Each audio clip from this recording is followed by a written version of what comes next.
green peas and onions. If you're looking for an easy, simple, inexpensive, delicious side dish to go with your steak, this is super easy. All you're going to need for this dish is a medium to large chopped up onion and a bag of green peas.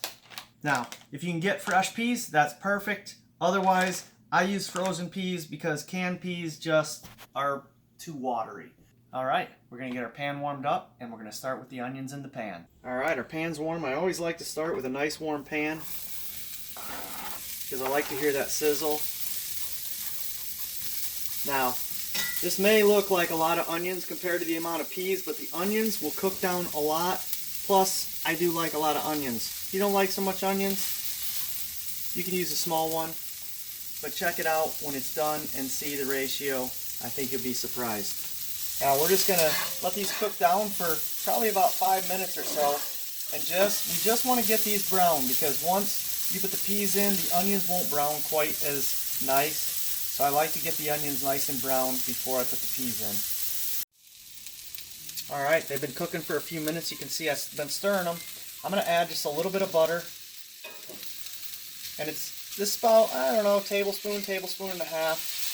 But I'm not going to add any more butter even after I add the peas. But this is going to help the onions brown a little bit, get them done a little bit quicker, and soften them up a bit.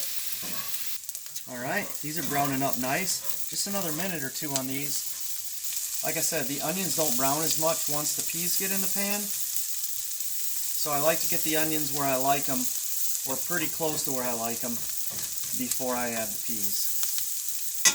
And if you haven't had fried peas and onions in your life, you don't know what you're missing.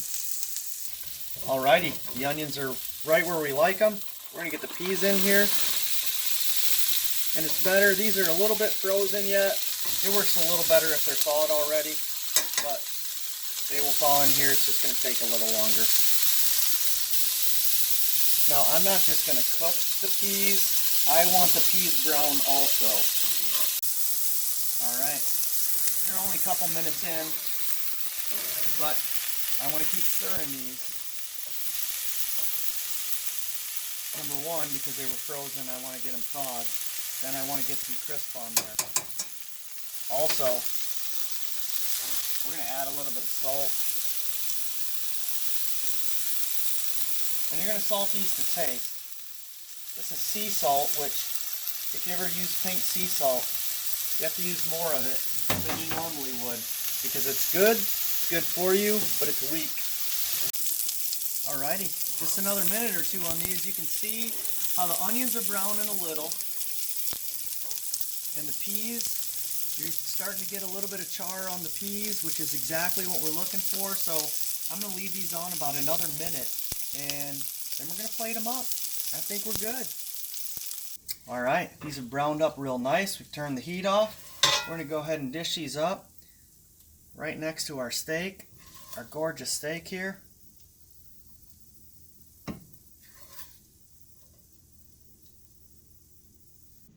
Alright, take a look at that. We got our wonderful peas and onions here. We got a nice cast iron pan seared steak. And we're about to taste this and see how we've done.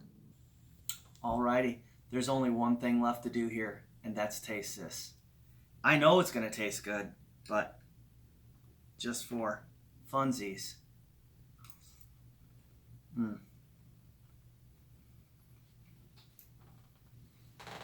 Those are amazing. Like I said, if you've never had fried peas and onions, you don't know what you're missing. You got to try these. Like I said, cheap, easy, amazing side dish for your steak or pork chop, whatever you want. Thanks for stopping. Click that thumbs up, like this video, subscribe to my channel if you haven't already. Leave me a comment. Let me know what you think. Thanks for stopping. Have a great day.